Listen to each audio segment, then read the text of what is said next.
Hello, hello. Welcome. Happy Thursday and welcome to the Lowering Blood Pressure the Natural Way Facebook group, Facebook Live. Today's topic is 5 must-do tips to lower and manage blood pressure.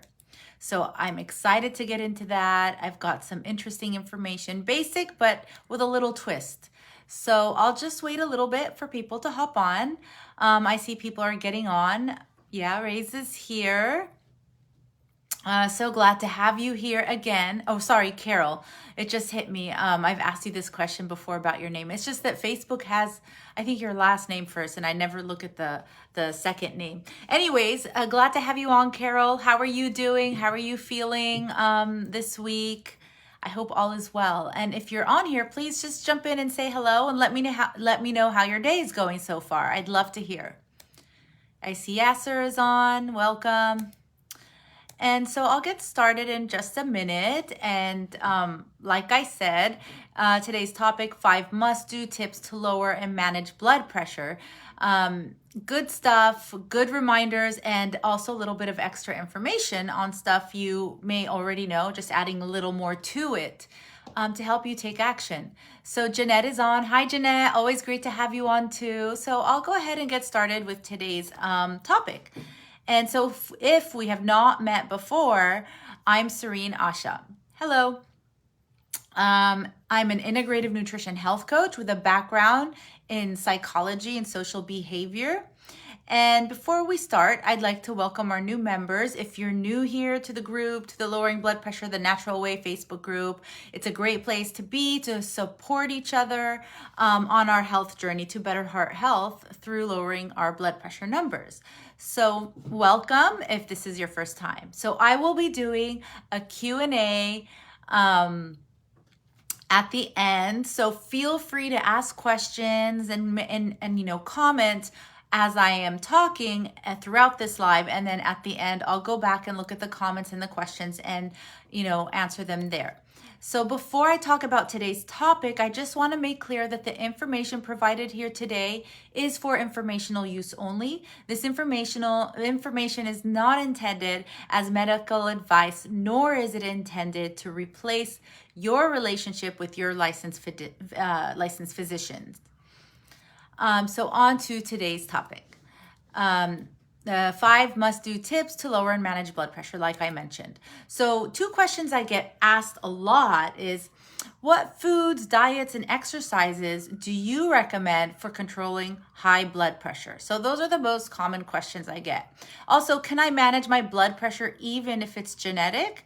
This is just something that people are always asking me. So this question is actually relevant to all people, the genetic part too. So is it genetic? Can we lower our blood pressure if it's in our genes? So as we age, you need to take into account our blood pressure tends to go up. It's just part of aging in this modern day and age. So now there are a number of reasons why this happens. Number 1, it could be your genetics, okay? So as stated in a study in the National Library of Medicine, blood pressure is a complex trait regulated by an intricate network of physiological pathways involving extracellular fluid volume homeostasis. So basically, so I'll go on and also cardiac contractility and vascular tone through renal, neural, or endocrine systems. So as you can see, high blood pressure and blood pressure regulation in general does not have an on or off switch. It's not one thing that's going to make your blood pressure go down, or just one isolated thing that gonna make it like high for a long time. So it involves so many physiological processes to be happening at the same time for it to be regulated in the body and managed. All these processes are happening at the same time, the right way to keep a healthy balance. And it's affected and influenced by many different systems in the body, not just the cardiovascular system. As you can see, as I stated a minute ago or less, our blood pressure is also this complex, pathway that is controlled through renal, neural, and endocrine systems, okay? Not just the cardiovascular system. So it's very complex in the body. And it is affected and influenced by many different systems in the body, like I said. So studies are continually showing progress in uncovering rare gene mutations, epigenetic markers, and regulatory pathways involved in the physiology of blood pressure. So epigenetics is a big topic these days in the medical research community, and especially also, a lot of naturopaths look at the epigenetic factor. So it's a topic that absolutely fascinates me, and just by being aware of the foods we eat and what we put into our system can dictate whether or not you get a certain disease by turning specific genes on or off with the information that the food gives to your body. So food is information, and that is power. Just by you knowing this, that what you put into your mouth can actually turn on or off genes. Now, maybe some people, it's a lot easier for them to, turn those genes off. They're more susceptible to, getting specific, diseases or conditions. But you have the power too, even if it's in your genes. So at least most of the time, in most cases. So food at the end of the day is information. So I just had to add that in here because this is a base that I use when I'm helping clients with lowering blood pressure specifically. Bioindividuality is so important. Everybody, everybody's body is different. Their cellular makeup, their genetics are all different. So, each person, has a unique pathway to getting healthier. So it's a great way for me to, have a base and move from there to meet the client where they're at or the individual I'm trying to help. Okay, so I hope that was, interesting to you. I don't know if you've heard of it or not, but it's really great information. You can research that even more, epigenetics. So moving on to the second reason why blood pressure goes up with aging is diet and exercise. We hear this all the time. That's the first thing a doctor will tell you when you go for your visit and they see you have high blood pressure or hypertension. And so they'll say, maybe you should adjust your diet and exercise. Okay, I've heard this all along. I kind of know that. So, what happens is we become more sedentary as we get older. We are often heavier.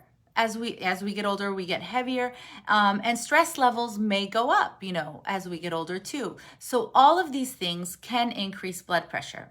So there are also people who eat balanced and nutritious meals, and even under these optimal conditions, blood pressure is likely to go up as they get older.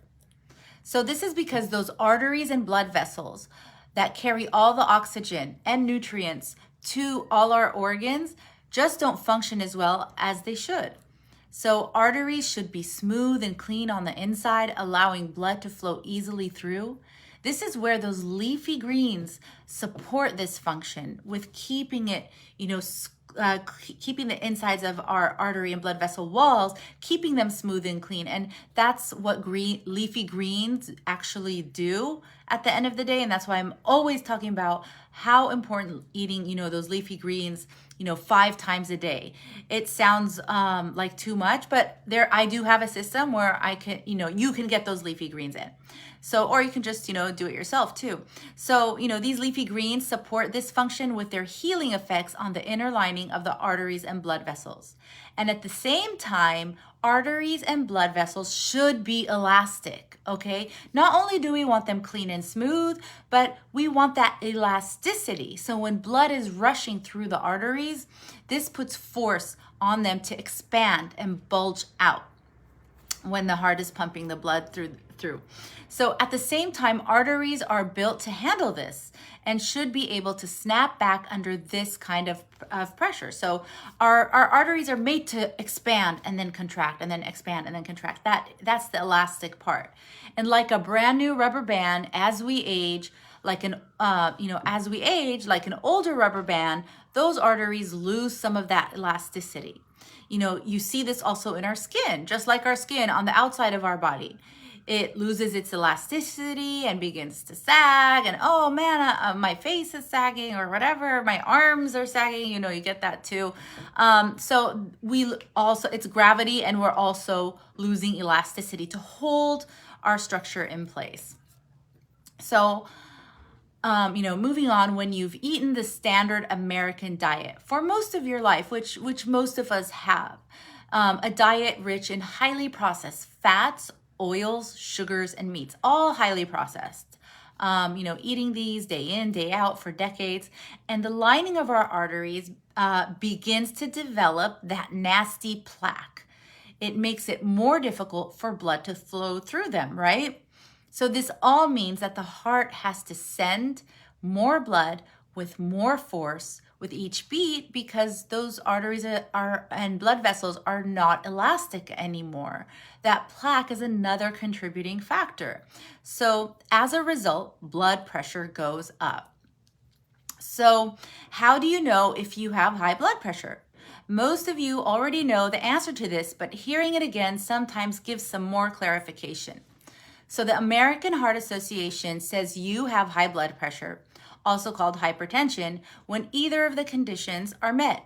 When your top number, systolic blood pressure, is greater than or equal to 130, and or the bottom number, your diastolic blood pressure, is greater than or equal to 80. So these are the guidelines right now by the American Heart Association, and they do change from time to time. So watch out for that. So if you are at the doctor's office and your top number reads 128/89, let's say, the top number 128, that's good. The bottom number 89 is a little bit, high. If the second number is greater or equal to 80, then the doctor may categorize you as having high blood pressure. But when you go to the doctor's office, you may very likely be experiencing white coat syndrome. That's because many of us get nervous when we're at the doctor's office, or maybe you went to the doctor's office because you were sick. And oftentimes when you are sick, blood pressure becomes elevated. So the best way to get an accurate reading is right after you wake up in the morning, before you get out of bed. Like you're in bed, and that's just the most accurate reading that you'll get. I know I always promote that you should be sitting up in a chair with feet on the ground when taking your blood pressure. But once you move move out of your bed, blood pressure begins to fluctuate. So taking it in its natural state, in the morning, the same time every day, will give you an accurate reading. So ideally, you want to take your blood pressure upon waking 3 consecutive days to make sure it's accurate. So let's say you do this for 3 days and your blood pressure is still high. What can you do to lower it naturally, whether you're on medication or not? So as you may know, I have a whole list of things you can do in a post at the top of the group page in a welcome message. So there's a whole list of things you can do to lower blood pressure naturally. So these are all great things to add once you have the following 5 tips down. And these are the most important ones that I'm going to talk about. So let's get started with the 5 must-do tips to lower and manage blood pressure. So now you may already know these things, but as I go over them, think about each one and if you truly have made the right adaptations to have an effective outcome on your blood pressure. So can you guess the top 2 most important factors when it comes to lowering and managing your blood pressure? It's so easy. This is what the doctor says all the time. So if you said diet and exercise, then you're right. So it's just so cliche, just, change your diet, eat less calories, or, just a smaller portion. So we all know this. We all know we need to diet and exercise, right? But the thing is, when you make a commitment to optimize these two factors in your life, your numbers should start to go down. Just like so many people in this group, just by being dedicated and making that decision to commit to eating the core four way, which I promote, and consistently exercising every day, they have been able to lower their blood pressure numbers. So the key word here is you want to optimize these two factors. So here's a tip, keep it simple. Once you've mastered these, you can move on to the next 3 action steps, okay? So you don't want to be overwhelmed. Just do 1 or 2 things at a time and master that, and then add another habit, create another habit on top of it. So that's called habit stacking. Habit stacking is the best way to, create sustainable change. And when it comes to blood pressure, getting that diet right and also consistent exercise, those 2 are going to do the most. So you may hear the expression, everything in moderation is good, right? You hear that all the time. So I have some shocking news. Moderation does not work in the beginning of your blood pressure journey, lowering your blood pressure journey. Moderation is, so overused, and you can easily just fall off the wagon and go back to old habits. So to create that sustainable change in the beginning, you don't have to, continue, eating a specific way, very rigidly in the following months, like 3 months after you have a new habit down. You can start to investigate yourself and see what foods do trigger your blood pressure to go up, what things, help them go down. So just paying attention, creating a food journal is really good too. So your body is so used to eating and moving in a certain way, and you need something to shake it up and to say, you need to make change, and you need to commit to this too. So I've heard people say to me when starting out, oh, I eat healthy all week and then I treat myself on weekends. I'll have, I'll go to a barbecue, I'll have cheeseburgers, some pizza, oh yeah, and a few beers too. So that's over, the weekend, and then maybe on Monday, they, after a few times, they fall off the wagon, they continue eating this way, and all of a sudden, why isn't my blood pressure going down? Because it's not consistent. It's just, there's no consistency there. So you really need to make a commitment to change. So that's not going to help someone who has high blood pressure and probably metabolic syndrome. So up to 41% of the adult population ages 40 to 59 have metabolic syndrome. And almost 51% of adults age 60 and older also have, they have metabolic syndrome. So living in moderation most likely won't cause sustainable change, okay? You may see a little bit in the beginning, but then it drops off. So what I do with my clients is, once they do commit and make dietary changes using the Core 4 method of eating, and they commit to daily exercise, once I see that happening, like they're walking 30 minutes or 45 minutes a day every single day for 2 months, maybe 3 months, when they're doing this consistently for 2 to 3 months, they are amazed at how quickly their numbers go down. Each month we meet, we assess where they are at that point and make adjustments to their diets if needed. Maybe they want to reintroduce some foods that they miss and see what happens there. So it's, bio-individuality again. Everybody's body is different. So the Core 4 method is not a deprivation diet. It's not a calorie counting diet. There are no metrics to track, and that's because it's the way our bodies are meant to eat, right? So, were our ancestors counting calories and thinking about, what micro and macronutrients they need to stay healthy?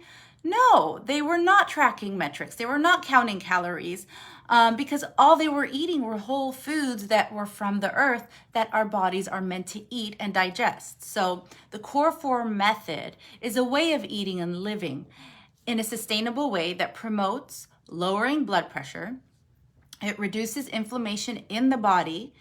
It heals damaged cells, not only in our artery and blood vessel walls, but in the whole body as well. So if you're not familiar with the Core 4 way of eating or method, I do have a Facebook Live called the Core 4 under the events section at the top of the group page, where you can learn more about this way of eating. So also, I wanted to mention, if you do want to join my 30-day to lowering blood pressure coaching program, you can reach out to me through Facebook Messenger to learn more about it and how it works.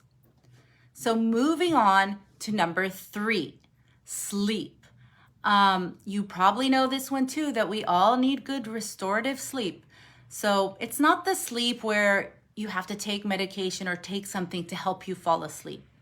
I'm talking about setting a goal to get restorative sleep. And restorative sleep is getting those 4 to 5 cycles of sleep each single night, where the 4 different stages of sleep. So having 4 to 5 of those cycles in one night.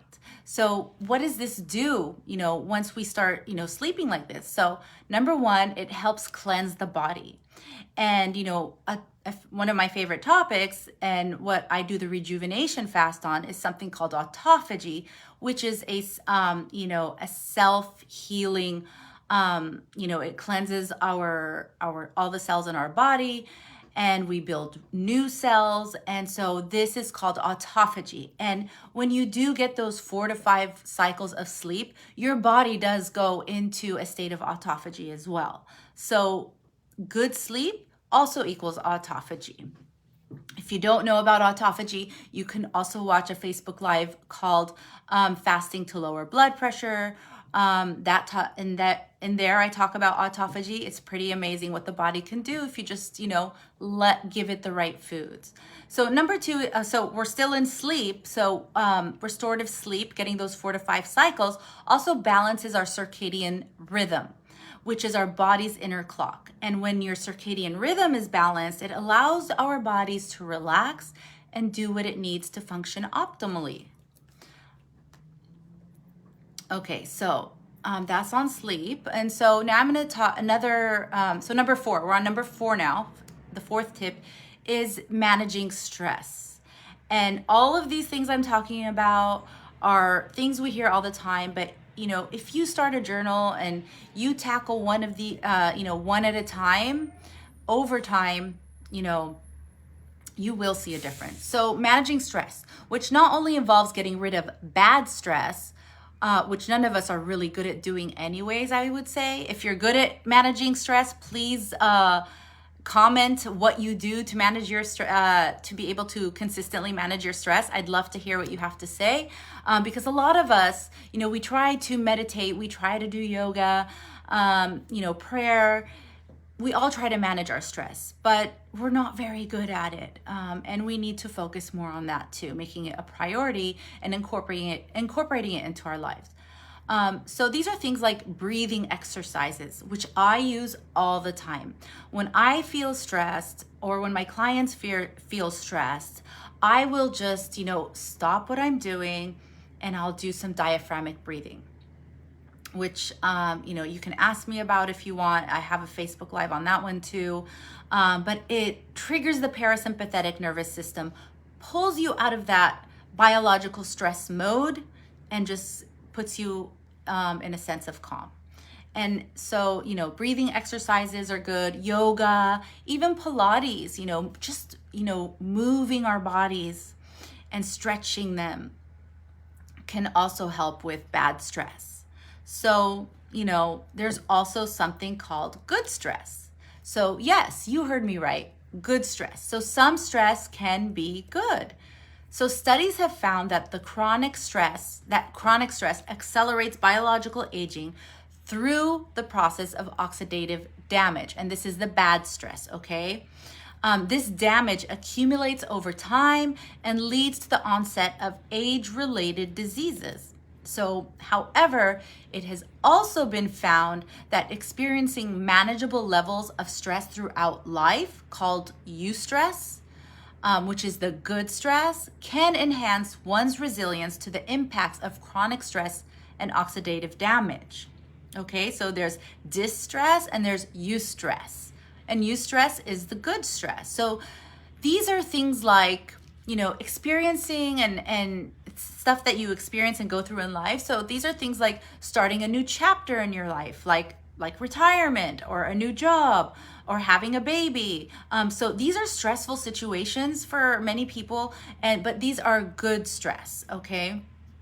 And so also the holidays are coming up now. So, there's good stress in there. You're stressing out, family's going to come over, you want everything nice, or you're going to family and you're excited, but you haven't seen each other in a while. So these are all good stressors. Buying a house is another good stress.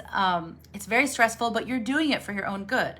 And so, also moving long distance, starting a new diet and exercise routine is also eustress. You stress out about, oh gosh, I need to lower my blood pressure and I need to figure out a new diet that will do it. And it's a stressful situation, but because you are doing it for your own good, it's actually a positive stress. And like I said, it's been shown in studies that, manageable levels of stress throughout life can enhance your resilience, okay? Which is a good thing as you get older. So if you're feeling anxious about starting a new diet and exercise routine, that's actually good. So jump in, face, that challenge and tackle it. So that's number 4. Moving on to number 5, a sense of belonging and community is one of the top needs we crave as humans. Okay, so community is so important. Our ancestors, they all lived in communities. They were all raising the kids together. It was just this sense of community. And now we're like isolated little families, no extended families most of the time. And so our bodies are used to, are craving this thing, a sense of belonging. So it is one of the top things humans crave. And from birth and throughout life, we want to be a part of people's lives and them to be a part of our lives. So we want to have empathy for others. And we also want others to feel what we're feeling too. When they understand and are empathetic towards us, it just gives us a sense of calm and a good feeling that someone understands me.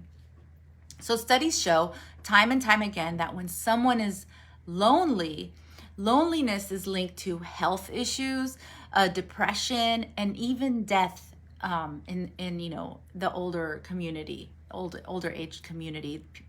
People living in I can't think right now. Sorry. So people living in care homes, especially during COVID. It was so hard and there were so many deaths, because they were so lonely.